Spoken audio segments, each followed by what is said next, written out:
Oops, okay, recording in progress. So, Jed, are you here? Yes, I'm here.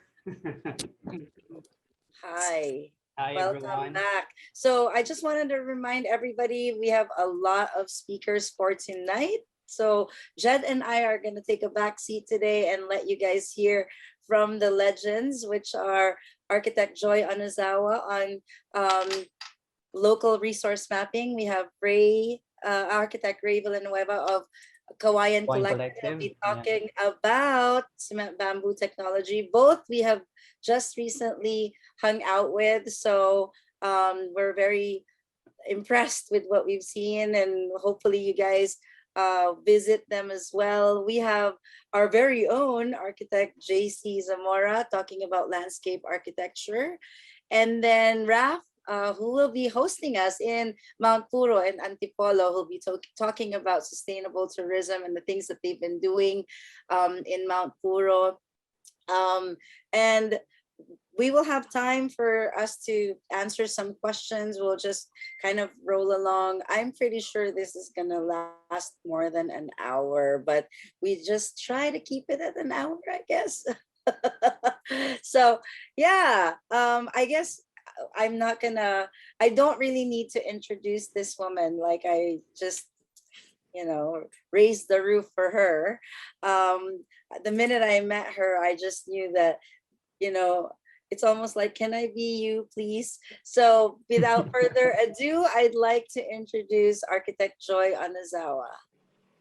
Hi, hello everyone. Good evening. Thank you very much, Rica and Jed, for inviting me here. And good evening to all my fellow colleagues out there. I'm going to talk tonight about what's my slide. Can you put on my slides? Uh, my slides, JC. Okay, tonight I'm going to be talking about a process that we usually encounter or we do in development projects. And this is the local resource mapping. Next slide, please. In realms of sustainability, we sort of have a responsibility, as can we have the next slide, please? In the realms of sustainability, we sort of have the responsibility of also taking care of the community around us. Now, projects become a very, very good opportunity to be able um, to do this. Next slide, please.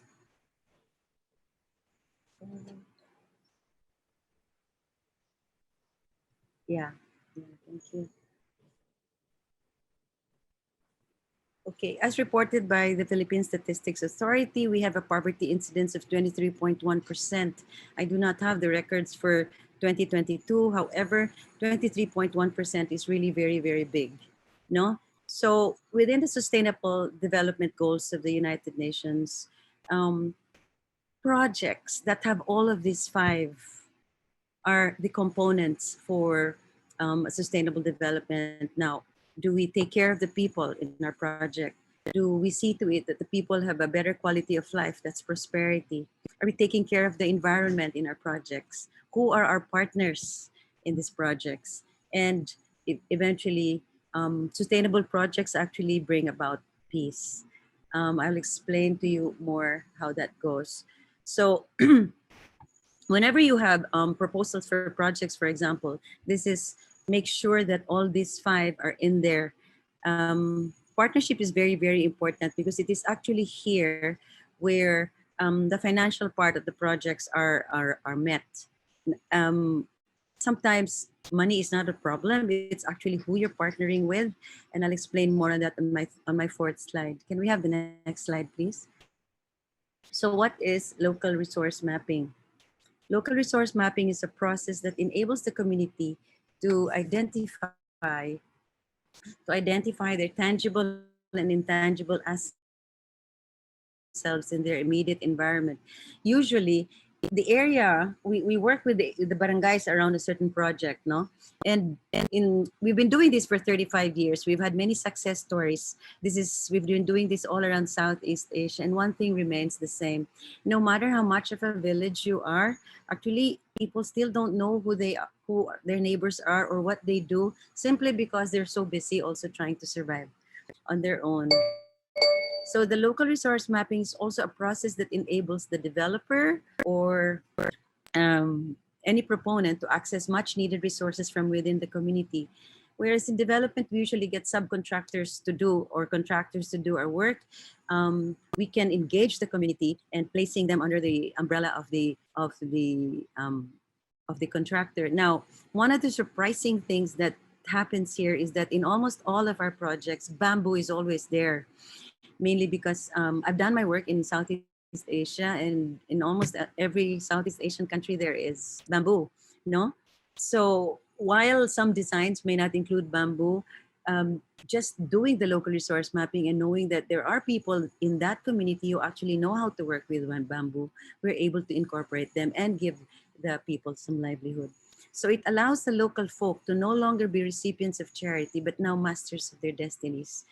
We're targeting this 21.3%, you know, how we can make them now no longer be recipients of charity, but now masters of their destinies. Okay, so let's summarize the process. May we have the next slide, please? This is what happens during a local resource mapping. Next slide, please.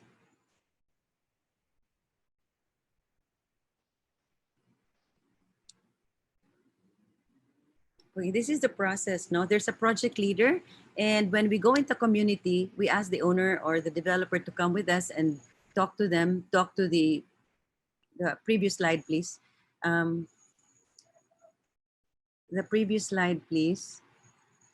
We talk to the local government unit, and in this case, it's the barangay head, no, to inform him about it. Now, one of the things that's good in this is that they're able to provide the venue for the workshops, no?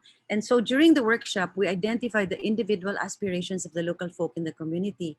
When we say the individual aspirations, we're not talking about aspirations of, I need money to send my children to school or to have 3 meals a day. We're talking about you as an individual. What do you want to be? Did you ever want to be an artista or an engineer or a doctor or this, no? And then we have the local resource mapping, which is a questionnaire that we help them to answer, and it is usually in their language. So we have many different versions of this in different dialects, and we work with them. Funding usually comes in different forms. So we have private organizations like education, no, funding from private organizations to educate the people, and in turn they get BIR incentives like tax rebates. For a research component, for example, as how to do business development, we also get the academe, and the teachers are just so happy to give these assignments to the students who get their grades, no? So design organizations, development agencies like the DTI, DOST, DOT, they offer education training for aspirations. These are already funded in their, the line agencies already have funds for this. So we tap partners. Partnership is very, very, very important. So what happens is that now you have the skills available for the development project, and you also have products.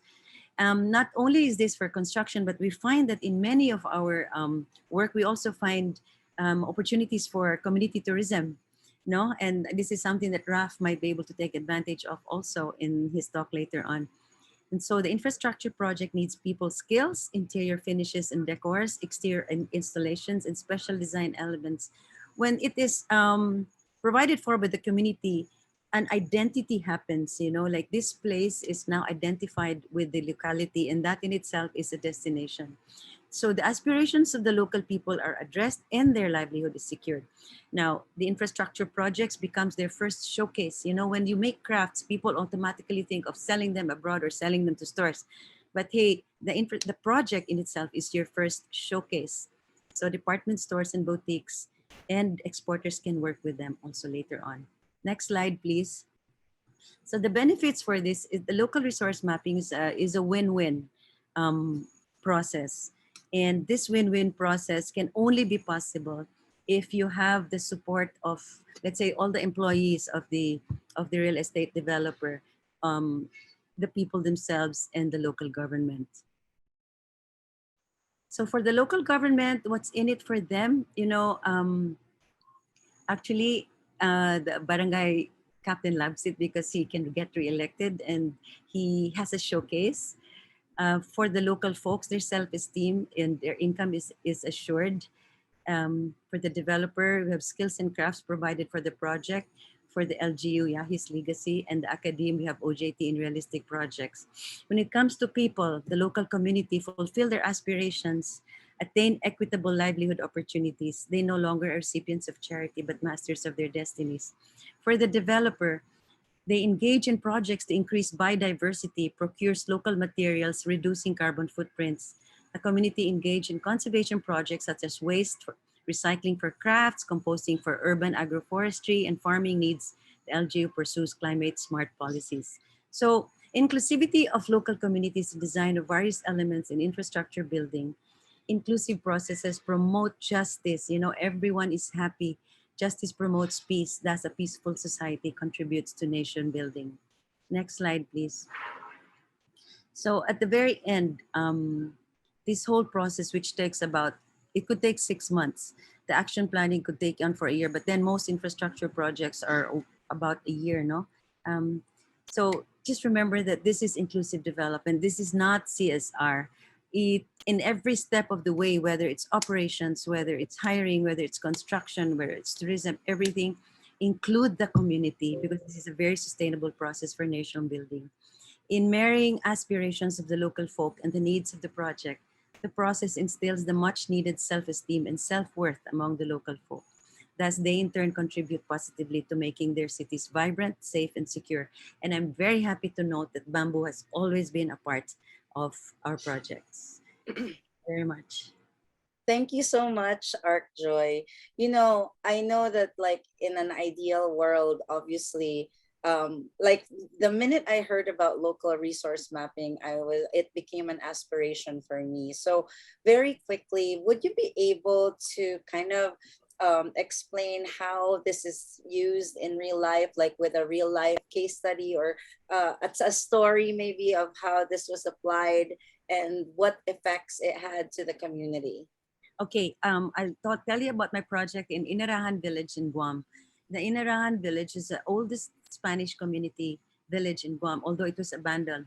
There are only 2 families left. Everyone went to the city in Aganya to work. It's practically abandoned.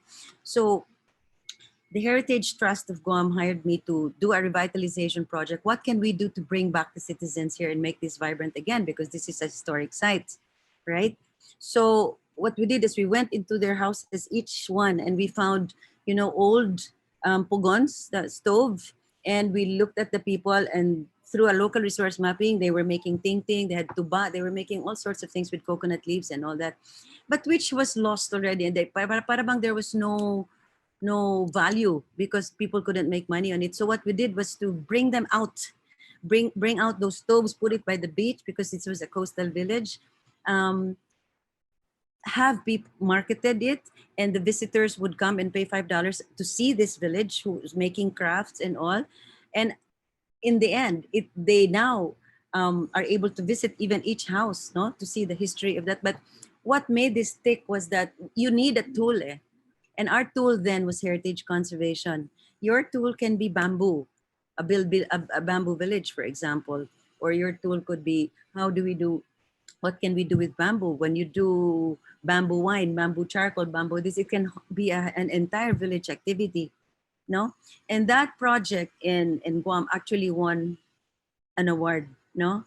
And right now, when you go back there, they're so proud of the things that were being done in the past and being brought to the present, and telling the people all about it. It's a tourist destination now. Would you suggest, like, before even designing a project, because in like the way that you've explained this to me, it feels like local resource mapping should happen before we even think of a project, right? Correct. It's in it always comes in the conceptualization stage. However, not every project is perfect. Many times we've been asked to do it when the project was already conceptualized, but for as long as people are adaptable and they see the merits of it, they usually change their minds. Cool. All right. Well, I know, Bitin, everybody wants more. For those of you guys that are coming to Cebu, ArcJoy is going to be presenting about local resource mapping during our Legends Day. So I'm really excited because I want to hear more even for myself. Jed, ikaw din, I'm sure there's a lot of questions because, we are in the middle of a community development project right now. And to learn this from you at the very early stages feels like how lucky of us to even know about this prior to developing a full-scale project. So again, ArcJoy, thank you so much for coming Thank and you very much, accepting ArcJoy. our invitation. I'll be telling Don't leave yet. Don't leave yet. We're gonna have about Q&A. our success stories. By then, it's Yeah. been well documented, and many of them won awards really. And I'll show it to you so you can be inspired. All right, we're already inspired, and we only really had you for 8 minutes. So next up, thanks ArcJoy. Next up is about a month ago, or month na ba, Jed? About a few weeks ago or a couple Few weeks weeks. ago. Yeah. Jed and I went to Dumaguete. The last time I was there was when I was 8 years old, and I'm not going to tell you how many years ago was that, but that was a long time ago. And I was really surprised as how things were moving in Dumaguete and how bamboo. There's actually a bamboo build there that's about to beat our Matigsalog Hall record of being the tallest structure. So I'm like, how do I make a tall structure now? No, just kidding. So without further ado, I'd like to introduce architect Ray Villanueva. Him and his wife, Amy, are the brainchild of Kawayan Hawaiian Collective. Collective. So very exciting, Kawayan Collective. He's going to be talking about cement bamboo frame technology and the things that they're doing about that and its sustainability. So Ray, take it away. Thank you. Yeah, thank you very much. Actually, it was last week, Monday, that you were here, Was it? not last month. Oh my God. Monday last week. So many Yeah. things has Yeah. happened ever since we left. So I feel like it's been weeks ago. So Yeah, too many things happened. Yeah, Yeah. it's pretty amazing though. That does feel like last month to me too. But thank you so much for inviting us here to share our story and more about cement bamboo frame. And I like how you've focused on sustainability because it's always been important for me. Not only the environmental sustainability, which of course bamboo is a big part of, but also economic sustainability and cultural sustainability. So all three of those, environmental, economic, and cultural, are very important to me when I think about bamboo. And I think I'll talk about in my presentation. So at Kawayan Collective, we're testing that economic sustainability every day with our business model. What we are is a treated bamboo lumber yard. We collect, treat, and distribute treated construction grade bamboo poles, panels, and products. And with our mission to elevate bamboo, we challenge misconceptions about the material, and how many people have questions about the durability, the specialized skills that are needed to build a bamboo building and to work with this non-standardized material, and also that the perception that it's not as good as other conventional materials. And what we're doing at Kawayan Collective is, like I mentioned, we're doing bamboo treatment and preaching the gospel of designing for durability. And we're also advocating for cement bamboo frame, which is a prefab and modular system that doesn't require skilled bamboo carpentry. Any skilled carpenter can learn it. And of course, we're advocating, we collaborate and work with architects, engineers, builders to realize resilient and beautiful bamboo structures. So we really help consult and supply and do anything we can to make more bamboo available and affordable in the market. And we believe that a cement bamboo frame, as I mentioned in the last slide, is a great solution. It's not the only solution, but it's a great solution in the Philippines because through our partnership with Base Bahay, we're convinced that cement bamboo frame has huge potential because it's resilience to typhoons. It's a hybrid cement plaster shear wall system that protects bamboo structure from the sun and the rain. And when you go to Bamboo Bootcamp, I'm sure Jed will teach you all about the durability, but that's the main purpose of a bamboo structure is to protect it and make sure it's durable so that it doesn't degrade. So that type of durability is what is important for everyone on this call, everyone in the Philippines to know, to always protect your bamboo. And this system adds a layer of plaster to the outside or inside or wherever you want it so that it will protect your bamboo from the elements.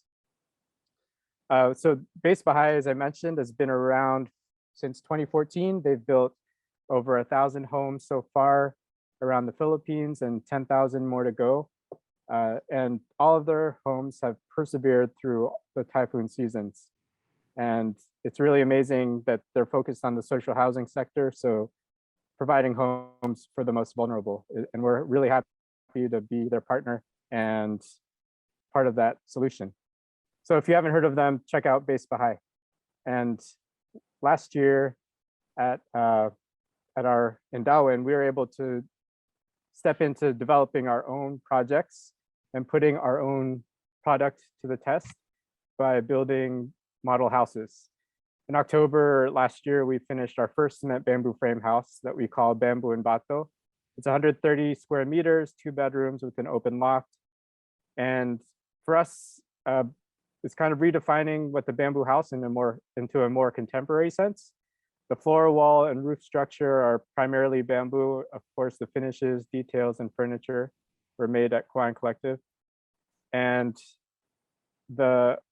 in building this house, we really wanted to test this bamboo system versus conventional systems for advantages, limitations, and affordability. So the economic sustainability of it. So for instance, we tested bamboo floor joists versus steel floor joists, varying the roof assemblies to see just how much cooler a bamboo house can be. And if you bend it or shape it, how much more embodied energy it adds or cost, which is very important. So all of these factors are stuff that we tested. And so when we put it to the test, what did we learn? I guess the most important for us was to compare between CHB walls versus cement bamboo frame walls, so conventional versus this new hybrid system. And we found that it's less cost by 20% because of the speed of assembly, and it uses about 70% less cement. So that means it's cooler because there's less thermal mass. And we all know how bamboo is more sustainable because it's rapidly renewable and just grows a lot faster than any other material. Rather than being extractive, it's constantly being replenished. But most importantly for me as a designer, using the material has helped me maintain a connection with our culture. Bamboo has always been a part of the Philippines, life in the Philippines. And when we design and build with bamboo, we preserve local traditions and we activate the bamboo value chain to benefit farmers, carpenters, and artisans. So at Kuan Collective, we are convinced that cement bamboo frame has exciting potential to create safe and affordable and socially acceptable homes that celebrate being Filipino. And success for us in the end result for sustainability of our economic, environmental, and cultural sustainability is more collaboration with everyone here. And whether you need treated bamboo, poles, panels, finishes, a customized piece of furniture, or a fresh perspective on modular prefabricated bamboo system, we hope to elevate bamboo with you all and hoped that we can provide sustainable, durable, beautiful building materials for all Filipinos. And that's it. Cool.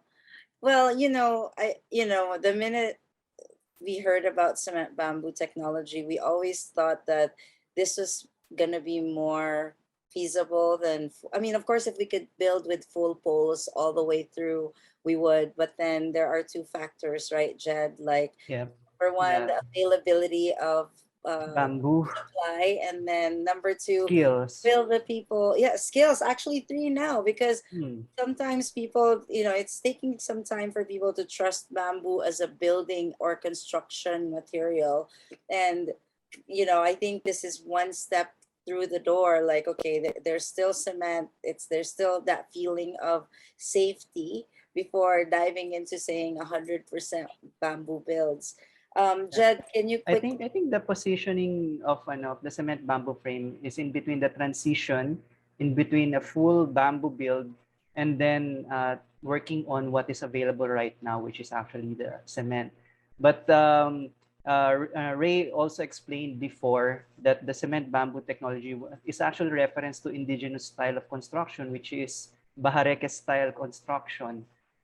Before they were using earth, but there's no one stopping us from even using earth instead of cement for this. But I think Kawain Collective and Base Bahays a reference for this is answering the socio-economic aspect and the point of view on the positioning of bamboo, because like it or not, right now it's still a poor man's timber mentality for everyone.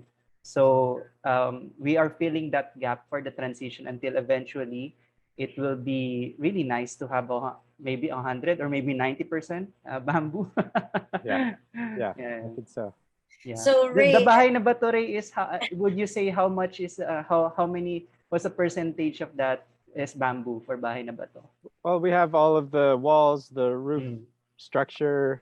And that we just used some cement hollow block for the wet areas, like the shower, where it Mm. made sense. So I would say it's like 70%, 70%. 75. Yeah. Yep. Yeah. I think working on that number, you can start 50, 75, and then eventually 90. That would be a good way of doing it. Yeah.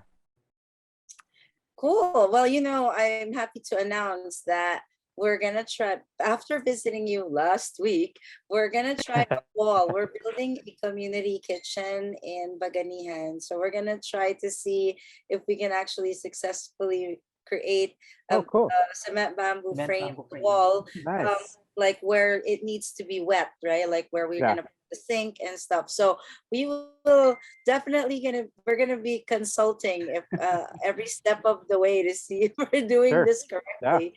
So hopefully also for all the people that are watching now, we are Ray, Amy, and Jed and I are trying to collaborate to see if we can do a hybrid bamboo bootcamp where instead of using full poles as our project build, we will do a cement bamboo frame And uh, modular prefab. and modular. So this is probably going to be one of the few boot camps where we could potentially finish an entire house, right? So Let's see. I'm really excited that this can happen. So Ray, again, thank you for accepting our invitation. We look forward to seeing you in the future boot camps as one of our legends. And stay for questions. Don't disappear, okay? Sure. All right, Yeah. cool. Raf is supposed to be the next speaker, but he's running a bit late because of internet issues. So he had to run from one location to the next to get internet. So JC, this is your lucky day. You're gonna be up next. JC, architect JC is one of our Bamboo Bootcamp mainstays. He's actually our documentation specialist. So for those of you that have attended the bootcamp, he is familiar to you. He is a landscape architect, and I think oftentimes we talk about the builds, the structure that we build, but we never really talk about the outside spaces around that structure. So I think we're gonna have JC talk very lightly about it, and we want you guys to look forward to maybe a webinar just for landscape architecture and how to design spaces around builds sustainably, as well as for those of you that are signed up for our Cebu or Antipolo bootcamps, this is just a teaser of what you may be able to hear during one of his breakout sessions. So JC, Mike, over to you. Thank you, Rica. Thank you, Judge, for inviting me. Yes. So good evening, everyone. I'm JC Samara. I'm a registered landscape architect practicing here in the Philippines. So I'll be discussing basics of landscape architecture and relating it to bamboo. So I'll just show my slide first.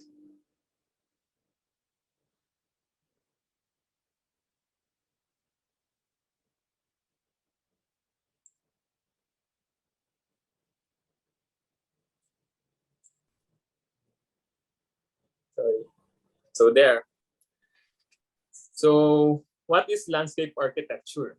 So based on RA 1953 or the Philippine Landscape Architecture Act of 2000, it's the act of planning and designing natural development, outdoor spaces, land areas for the enjoyment of and use of the people. But also we design to protect, conserve, and rehabilitate natural environment to enhance ecological system and quality of life. So we don't just cater for humans, but also we consider the flora and fauna of the development. So what is the role of landscape architecture in farm development? So we plan and design all spaces outside and in between structures to create a harmonious flow all throughout the development to maximize the potential of the whole development through well-thought long-term planning and design, hence having an efficient and cost-effective project. So in planning, there's no space too small when well planned. Even it's 1,000 square meters or 1 hectares, we can maximize it. So to achieve that, so we have a design process to follow, and I will be discussing it onto the next slides. So first is the analysis of existing site conditions. First in the analysis is the topography. So topography is one of the most important requirements when doing the planning, because you can see the high and the low areas. Here you can determine buildable and non-buildable areas. Also, when you study the contour, you can determine the natural flow of water within the site. And if you're planning to harvest the rain for irrigation, this is a good help also. Next is the sun and wind path analysis. As we all know, the sun is rising from the east and setting to the west side, but it's slightly traversing on the south side, and this will be the hottest side. So we tend to face the building away from this side or shade it. And in farming, some, if not most of the crops need to be located where they can receive the most sunlight, because basically that's their food. Also, we consider the wind path, the hanging habagat, southwest monsoon, and amihan, the northeast monsoon. So you can plan whether you catch the wind to cool your structures or protect your crops by buffering them with the windbreaks. So next is the water source. So in farm planning, water is a big factor. So we have to map out where the water source would be. Are there streams, springs? Do you need to provide pumps, or have you located aquifers for potential deep wells? From here, we can plan the irrigation system that is applicable to irrigate the crops. Also, if no municipal water line available, you can use it for your kitchen and toilet. And with proper filtration, it can also be potable for drinking. And next is vegetation. With the help of geodetic engineers, we map out the vegetation to know the exact locations of the existing trees. From their map, we can determine where the forested areas are. As much as possible, we don't cut trees, but we try to work around it and have minimal impact.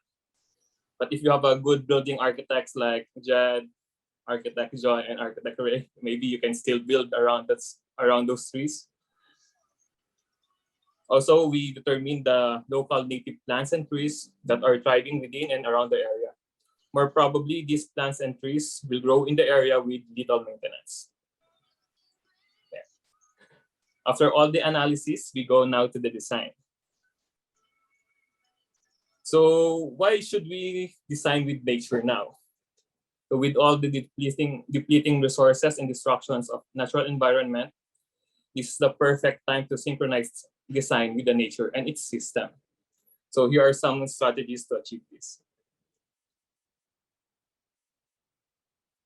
So first, we can do a strategic landscape. When doing landscape for your projects, such as food forest development or farms, we must mimic nature. Physically, we can consider the natural hierarchy of typical forests. Here we have a forest ground, which consists of grass, crawlers, herbaceous layer, shrubs, then up to the sub-canopy and canopy layer. If you have observed it during typhoons, big trees are uprooted because of lack of layering underneath it. Also, you can plan your planting in a way that they are mutually beneficial to each other, like layers of nitrogen fixing plants or crops, of course, with the proper consultation with an agriculturist or horticulturist. In planting bamboo naman, especially for soil erosion purposes, we don't encourage monocropping. We combine it with Philippine native trees like Nara, Ipil-Ipil, Tipolo, Malave. So why? Because bamboo is shallow rooted, and if we plant deep rooted native trees adjacent to it, the root system will be more intact and hold the soil even better. So next is amenitizing. What do we mean by amenitizing? We design with the existing site conditions to lessen the on-site environmental impact. First, we have to work with the contour. We follow the contour as much as possible. Design-wise, this will create a more natural look or ambience for the project, creating interesting views, spaces, and networks of pathways and roads. Cost-wise, by doing this, it will decrease the site development costs because there will be minimal cut and fill, just like the example here in the picture. Next is you plan around trees. As I said before, don't cut trees as much as possible. Instead of cutting them, we highlight them. We can showcase the existing forested areas by putting amenities like treetop walks, maybe social nooks where people can just lay around, meditate, and be closer to nature. Next is harmonize built spaces with nature. We can take advantage of the natural features of the site by integrating the built spaces and blending in. Like what you can see in the picture, they locate the bamboo structure near the river, so you can hear the relaxing sound of the water as it flows through the river. So next is creating vistas. So one of the important element in landscape design is the vistas or the views. So it's important to walk through the site to look for the views of the mountains, of the farm, of the sunset, which we can focus on. We can orient the openings of the structures towards it. If no vistas found, we can also create one by planning a nice landscape feature and place the buildings facing it, just like the second sketch. So one example, this one is in Baganihan. Rica's place, which we are planning now. This bamboo structure is oriented to direct your eyes to the mountains and the existing Wagsik Falls. So next is applying sustainable practices. So first, we can consider renewable energy depending on what's available. If your property is still a wide open field, you can harvest energy from the sun using solar panels. In this example, the integrated solar farm with the actual farm. Then if you have a wood flowing river or stream, you can put water mills. If you assess that the wind is prevalent in the area, you can put windmills as well. But as much as possible, make sure that these features that are tastefully done, try to blend the structure with the overall setting of the site. Just like this one, this is a stormwater retention in Bukidnon. It looks like a natural pond. The water here is used for irrigation during dry season. Actually, with good filtration area, it can also be swimmable. You can also incorporate reed bed system, which makes use of plants to filter gray and black water to be used again for farm applications. I think bamboo is also a good planting material for this. So of course, another process includes composting, harvesting of biogas for cooking and energy.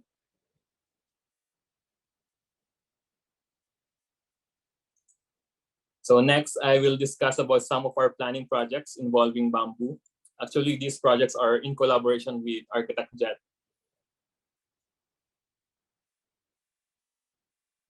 First, this is a master plan. This is a master planning project of a bamboo farm and innovation hub. As you can see it, it's not just a bamboo farm. We plan it with the processing and research facilities. Also put amenities like shops, restaurants, and accommodations to house guests and trainings. We also integrated some self-sustaining features, such as stormwater retention, farm area for other crops.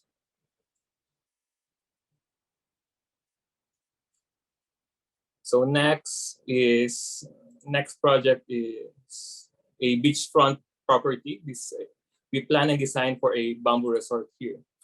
So first, we carefully assess the area, map the buildable areas in blue, and map the existing mangrove forest that takes almost half of the property, which we amenitize in the design.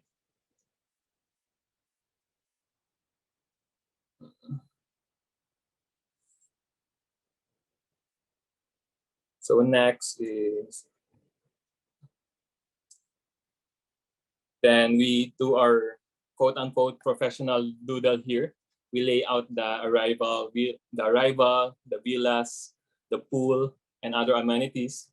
We also plot the circulation plan for the vehicular and pedestrian. We planned it in a way that you can really go around and enjoy the wood development. And also, the servicing will be efficient.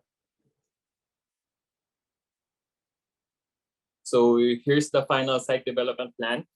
As you can see, we designed it from the arrival experience up to the beachfront property. Then we have clustered bamboo villas with central swimming pool. Then we have integrated treetop walks, nooks within the mangrove areas to amenitize it. Then for the beachfront area, we have the family villas, sunset bar, and an infinity pool facing the ocean. So here are some of the perspectives. So here's the view of the beautiful reception building by architect Jed. And I complemented it with a nice lush landscape that highlights the structure. So dapat nag-uusap yung landscape and also the building. Then here's the clustered bamboo villas. Since there's no view here, we put a central landscape feature, which is the pool, and we oriented all the views from the villas toward it. Then we also have transitional portals from one area to another.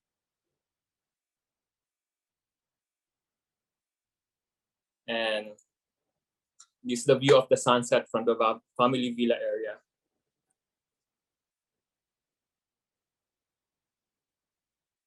And lastly, the view of the sunset bar and the infinity pool. So to end this presentation, I want to quote Frank Lloyd Wright. He said that study nature, love nature, stay close to nature, it will never fail you. So that's it. Cool. It's the first time I'm ever seeing this presentation. I'm bitin. Can we zoom out? Thank you so much, JC. Jed, any comments? Yeah.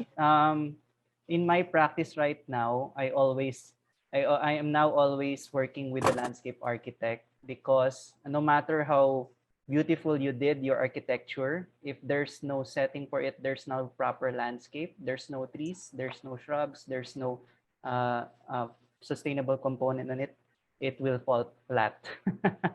Walang kwenta yan if you do not have the proper complementing landscape for it. Yeah, I mean, I think everybody always, I think this is definitely a workshop to be had. Like, we all have a site map and we all have a topo, from our geodetic engineers. But then it's hard to read what it means, right? So I think a lot of people don't really think about, okay, if you're given a hectare, you're just trying to put all these structures everywhere, and you don't ever think about, okay, at what point do we actually stop building and you Yeah. know, appreciate what's around it. And then how do you actually plan it? What is step by step? And for me, seeing the ways, like, you know, from the time that you mapped out the area, the buildable and the non-buildable, or the no touch zone is what you guys call it, all the way through the 3D, gives me a general idea of how my train of thought should be when designing even our own farm or our own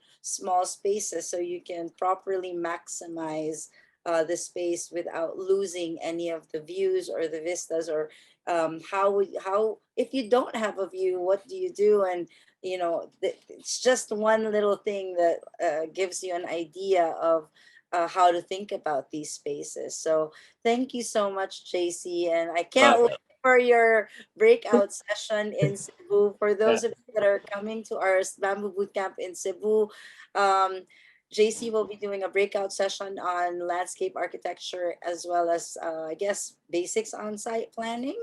And for those of you that are thinking about joining Antipolo, stop thinking about it, because Join us I na. join us na. I think we have a few slots left for Antipolo, and I just have to add that Antipolo will be our last boot camp for For this the year, year. Yeah.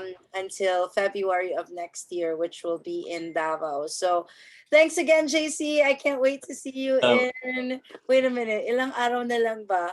In 2 weeks. 2 weeks. In 2 2 weeks, weeks. yeah. So meeting Excited na. ulit. Meeting ulit.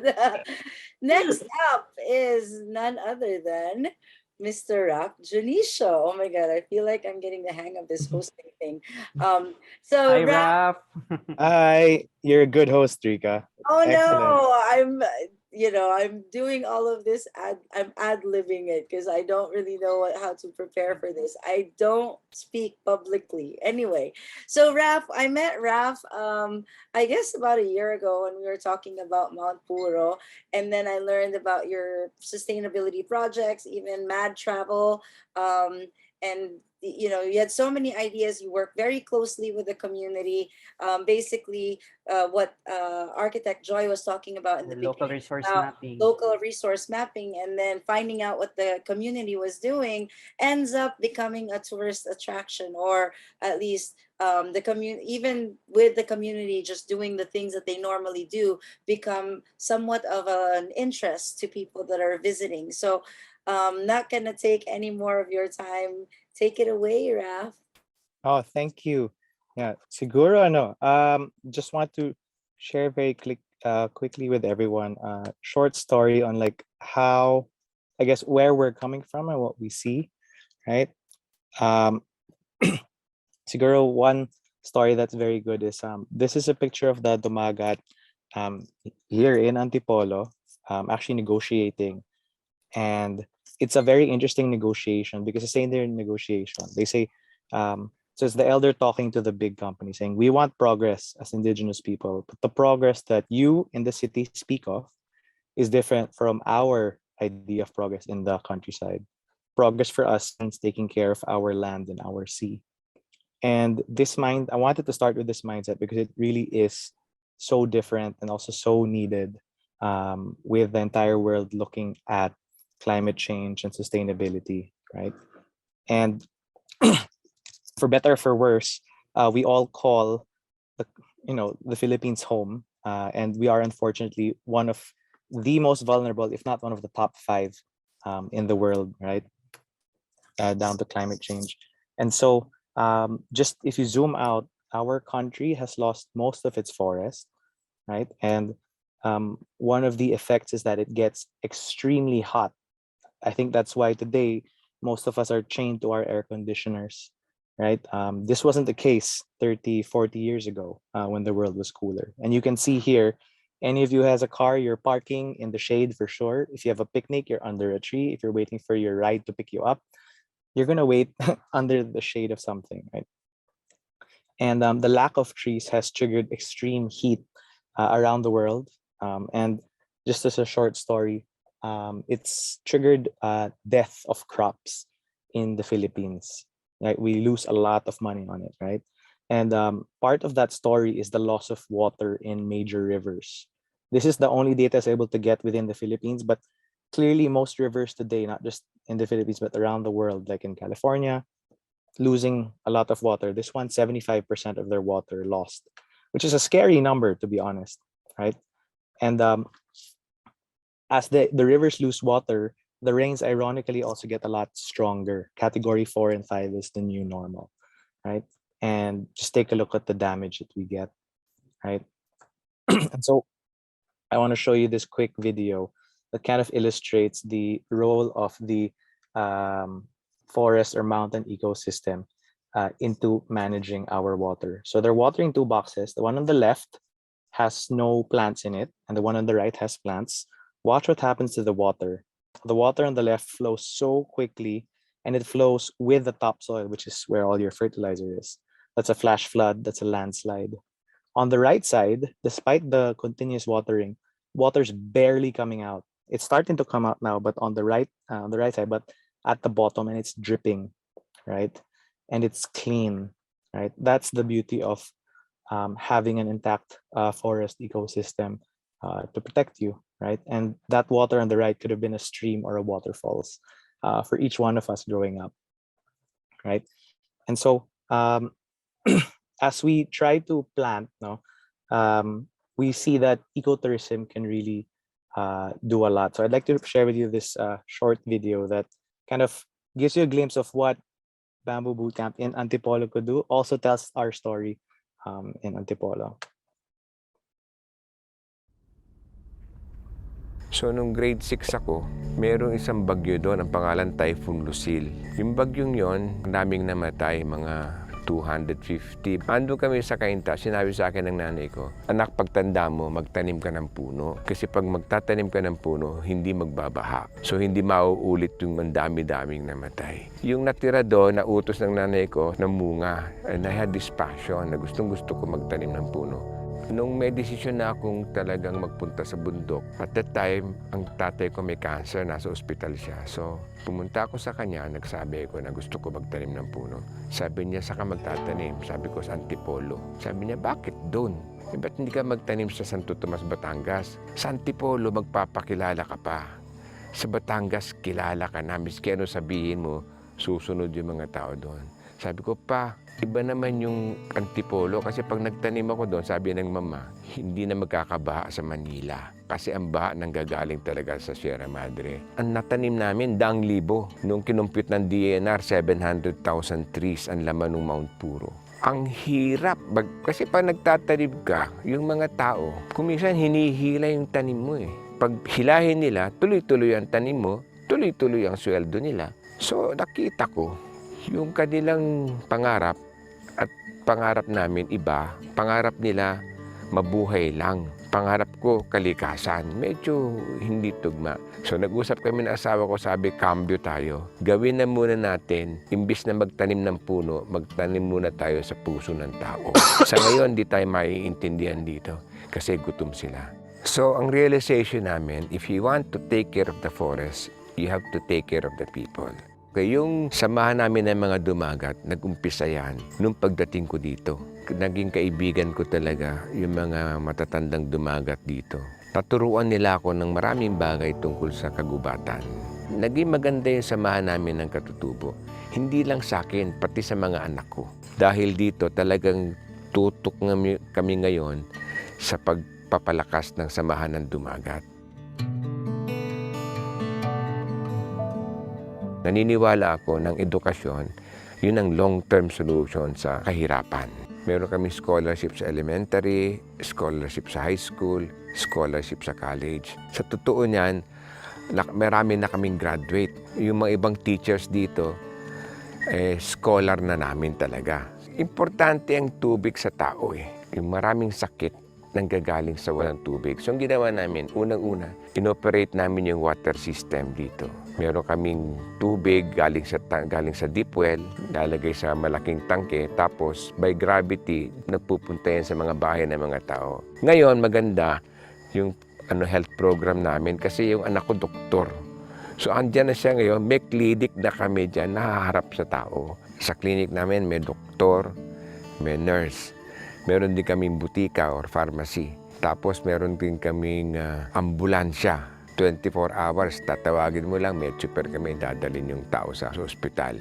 Dito sa nature camp, marami kaming bisita. Dahil marami kang bisita, may kita ka. Nakaka-employ ka ng halos 100 tao. At ang pinaka-importante, may kabuhayan ng tao. Kasi kung may kabuhayan ka, meron kang pambili ng mga pangangailangan mo. Ang isang paniwala namin dito yung GNP. How do you measure development? Ang GNP, in economics, that means gross national product. Dito sa bundok, dito sa MPNR, ang GNP to us means God, nature, people. Pagmamahal sa Panginoon, pagmamahal mo sa kalikasan mo, pagmamahal mo sa kapwa mo, yun ang true measure of development. All right. Just in the interest of time, I can't show everything, but I do want to end with this, that in 2002, this is what the site looked like.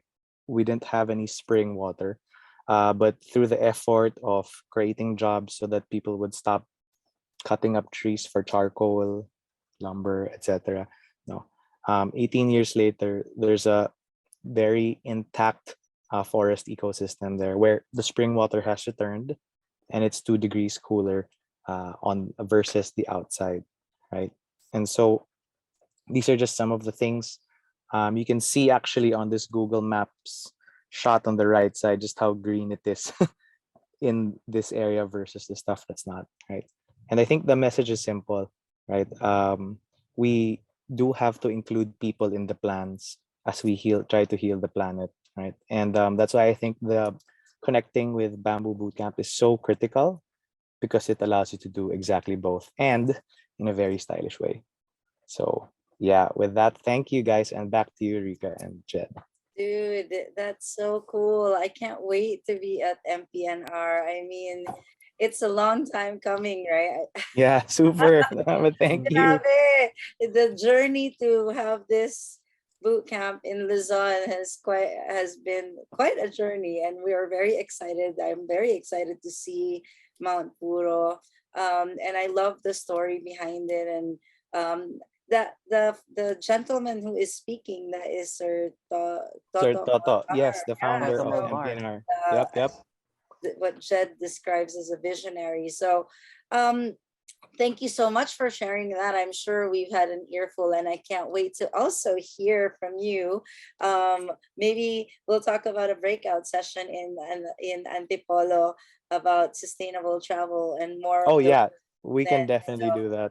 I'm excited to get that going. So Jed, it's your turn. Yeah. Okay. Just to wrap up the talks, you see, when Architect Joy was talking about local resource mapping, it actually tells the story of why will you be doing the development into an area, even if you have 1 hectare, if you have 300 hectare, even 1,000 hectare, or like for example in Mount Puro, which is actually an ancestral domain. Doing the local resource mapping will get you what's available. Is there bamboo there? Are stones available there? What are the skill sets available in the area? Who will be executing your project, and who will be the stakeholders? That answers the why. And then we have Raf talking about how to sustain the supply from your watershed, how to do ecotourism, and then how to do proper planning for it by involving people, and of course the spirituality needed in order to have it more cohesive. And now we go to Ray, which is an example of a social entrepreneurship and a transfer of the technology on what can be done. Still, it's community based. So now you are getting the socio-economic aspect, while at the same time providing jobs, and at the same time providing economic and financial sustainability. And then JC's talk answers about how to execute it properly through a professional way of doing it. And then the process or systems, how did we come up with that development? What were the choices made in order to do that? Are you one of the people who will have a 1 hectare and then you plan just to clear out everything so that you can see the site? Or are you someone that will plan around the trees, plan around the resources that you have through their local resource mapping, And that's why we have curated this quick 1 hour talk with different speakers in order to what do we call it, tie in or merge or weave all of these narratives for the benefit of us. And of course, as part of Bamboo Bootcamp, we invite you guys because we talk a lot about these things in Bamboo Bootcamp. It's not just about bamboo. Bamboo is just the hook or just a portion of it. And we are very strongly into agri-food, agroforestry, socio-economic activation and community. That's why you have a plethora of speakers that will be addressing this.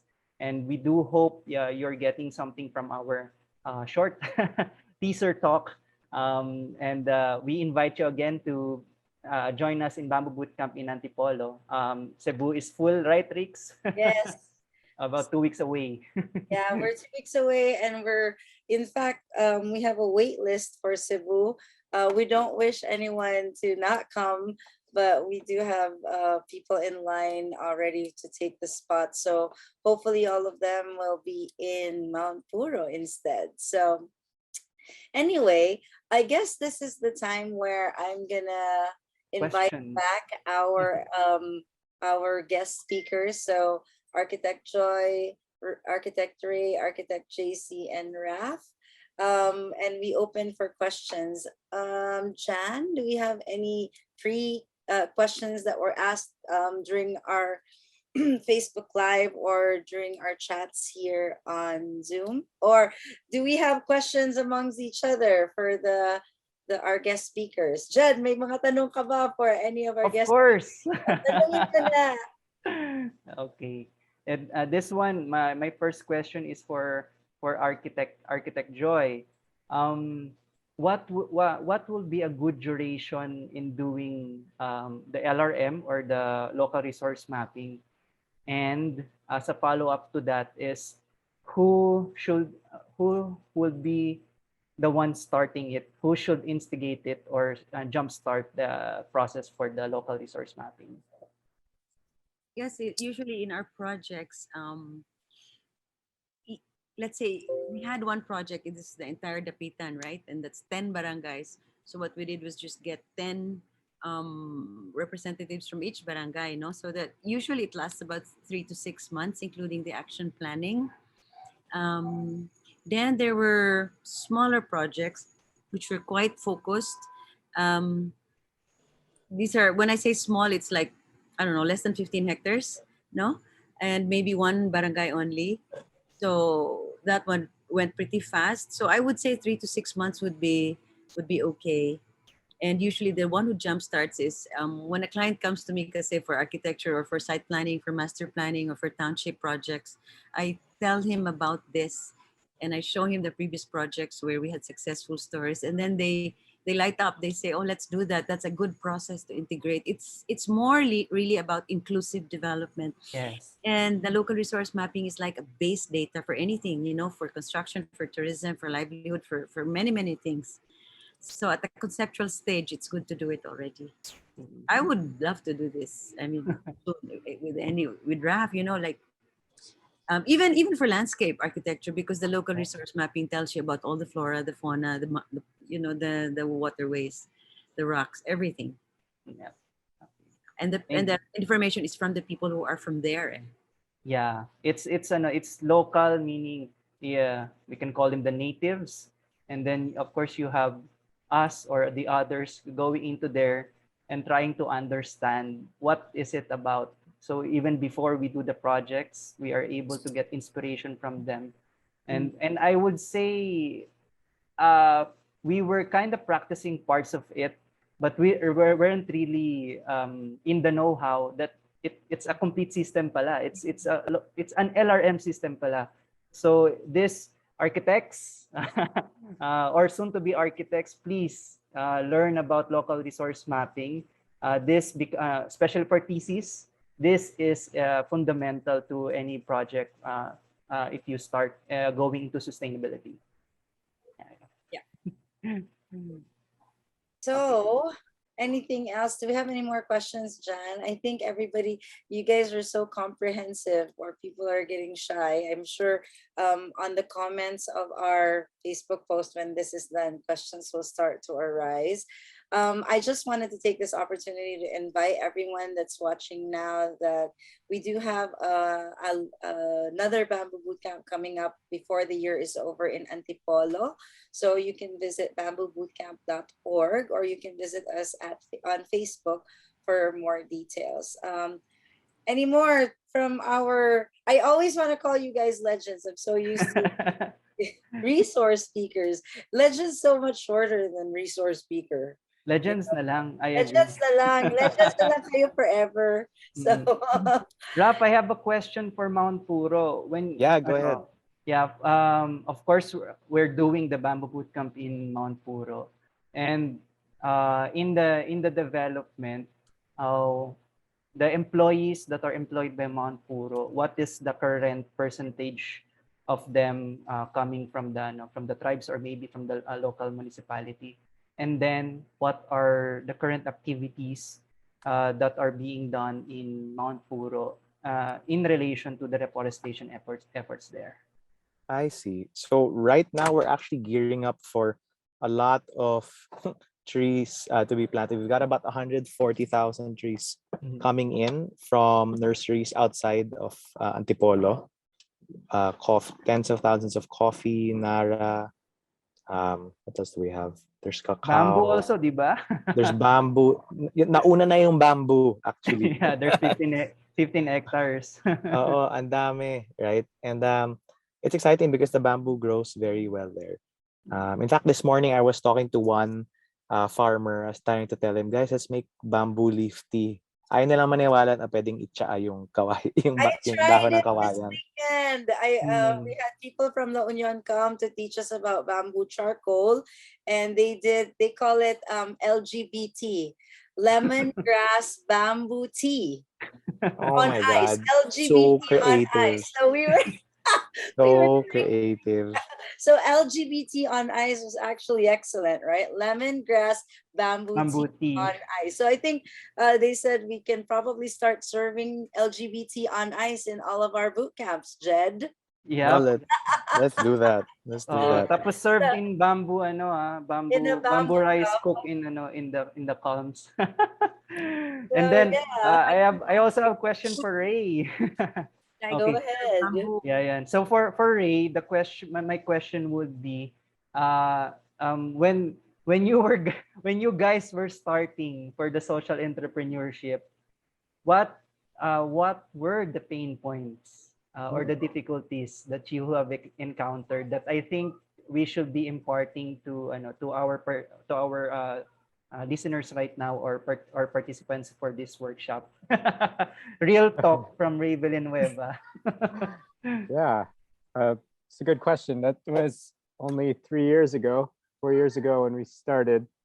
And yeah, when we first started, it was what, I guess we didn't know the terminology, but it was a lot of resource mapping of like where the bamboo grows, who's the players, how much things cost, and like where rivers are, and all of that sort of thing. So it would have been great to have Joy there at the beginning to help us with that. But I think in general, the pain points of any business, of course, are the market. And we had Base Baha'i as our launch partner. So since then, though, pandemic also was a pain point for everyone, I'm sure. But since then, opening back up, it is, I guess, just getting that constant order. With Base Baha'i, they're still an order, but they've slowed down a little bit. So now it's like making sure that we get projects, but not too many to over harvest, and not too many to like make our processing unsustainable. So it's a delicate balance between the two. And I think what's most important is just finding that market and making sure you're diversified enough to like go into different things that will help you survive. Especially we learned that from the pandemic with just after a year operating, it was shut down. So we did a crowd fundraiser to make beds for just I guess isolation facilities, and that kept us running for a couple months in there. But yeah, it's just I guess being creative and seeing where bamboo can make a difference. So, and then we also have some questions from our Facebook live feed. This one is from Brian Amante Belen. This question is for Architect Joy Onozawa. Is there a template for LRM we can use if we consider putting up small community projects in our localities? And then the follow-up question is, or should we always bring in the expertise of architects to guide us? Okay. No, it's not actually. I don't work on it alone. I may be the lead usually, but it just so happens that I'm an architect. Yeah, but this can be led by many other people. And yes, I do have a template, and I could give you the template, but it needs a lot of. It needs for me to explain these things to you. I mean, I don't think it would be fair to you if I just give it to you and then I don't explain what it is. Diba Architect, it's a No. 6-month, this is a 6-month, this Yeah. is a full course in a Workshop school, na LRM. ito. I taught this for 2 years in the Masters of History department in University of San Carlos, and I've been giving lectures on it. But I would love to train you if you want to. Okay. Yeah. We will have a Art Joy. Obviously, as I mentioned earlier, we were there to visit Art Joy. We were in Cebu last week also to visit her, and this is something very interesting. Not just to our Bamboo Bootcamp participants, but this LRM I think is a necessity Yep. for anybody doing any type of community or any type of project. So we were really trying to collaborate to see how we can put together a workshop or something where people can or are able to do local resource mapping at the same time able to transfer that technology when they learn about it, because the more people do that, then Yeah. the more we can be sustainable Mm. in our project. So we There's- also have another question here, Jed, Yeah. about from a Ma'am Rosana Escudero. Escudero. Yeah. She said something like, shouldn't the trees always be native? Who should be answering that? You. Go JC. What's our ano? I can also answer it, Rixa, later after JC. Yeah, Pwede. I think And also Raf pala. yeah, because native trees is adaptive sa natin sa weather, sa environment of the Philippines. So yeah, I think we should plant native trees. Okay. I guess Miss Rosan's question regarding the native trees is, for example, diba Raf, we're infusing fruit-bearing trees, we're infusing Correct. coffee, or what we call cash crops or products. Okay. I think the planning for that, number one, it's gonna be born out of the LRM study, meaning the local resource mapping. For example, you have people that are good growers of maybe upland coffee, or they are used to getting fuel wood from their forest. So you have to answer that. If you have maybe say an hectare or 10 hectares, you have to plan out your area on number one, how much of it is gonna be a no-touch zone using the Philippine native trees. So maybe you can Correct. work on the number 60%, 40%, 20%. And then the cash crops, because like it or not, we need sustenance. It cannot be just a pure forest. So you need that, and that's next to your homestead. Should it be 20%, 10%? And it's gonna be what do we call this, dictated by the LRM study. So in the case of Mount Puro, what was the experience there, Raf? Kaya would you be able to tell? Sure. Well, the main idea is to keep the top half of your forest filled with native species, but Okay. the bottom half, we have to account for the fact that people are in need. So like this morning, when we were walking, one of the farmers mag-asawa, they were saying that, oh, you know this mango tree, 40 feet tall mango Wow. tree. That's worth 10 sacks of charcoal.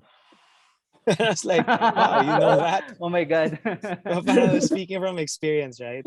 Yeah. And then they were saying, oh, kahit kami magtanim, even if we plant, we still have to ask the DNR for permission to cut the trees for charcoal. And I was like, Ate, is there demand for charcoal? She goes, yes, of course. Everyone uses it.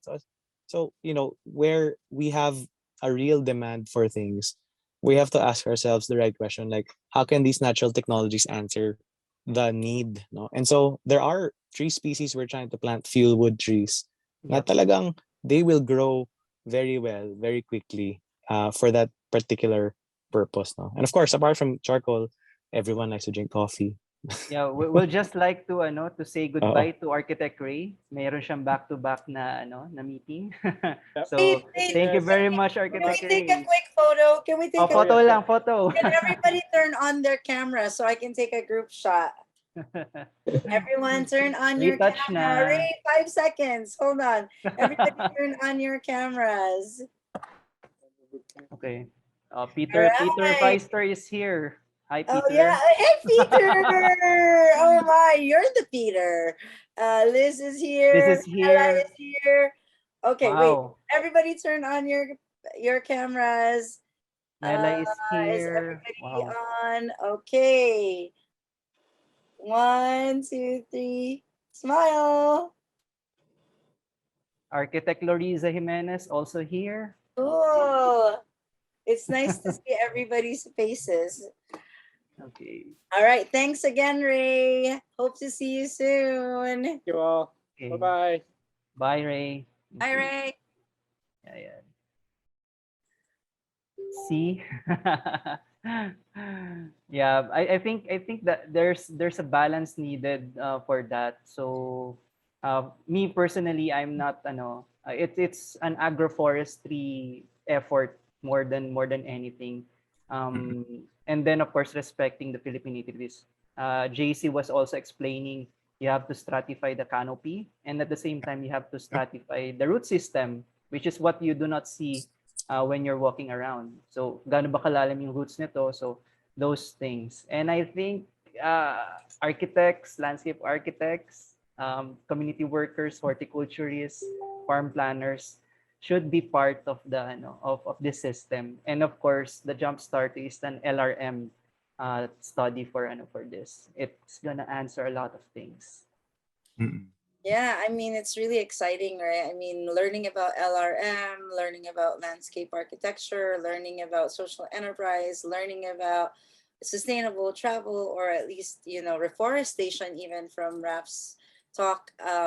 Kulang talaga ang isang oras. In fact, we're 20 minutes And it's over. over. So, I guess this is the opportunity for me to say thank you for everyone for coming, our speakers, Jed, JC, Raf, Architect Joy, and Architect Ray. Thank you so much for making time, everybody, to come and hear us speak. Again, we at Bamboo Bootcamp don't believe that bamboo is the answer to all. It's just basically, we talk about bamboo, but we also talk about other things that involve bamboo, and we're excited for everybody to be joining our troop soon. If you have any questions, feel free. If you have any specific questions to any of our speakers for this evening, please go ahead and send us a private message on our Facebook group, and we'll make sure to pass that along to the experts that you're asking. So I guess that's it for tonight. It was nice to see everybody. Thank you, guys. Yeah, links to the Antipolo bootcamp. I placed it on the chat just in case. So I want to go and visit Raf. Mount Puro in Antipolo. So it looks like Architect Joy is a legend. Joining Antipolo. Antipolo. Okay, so see you guys there. All right. Bye.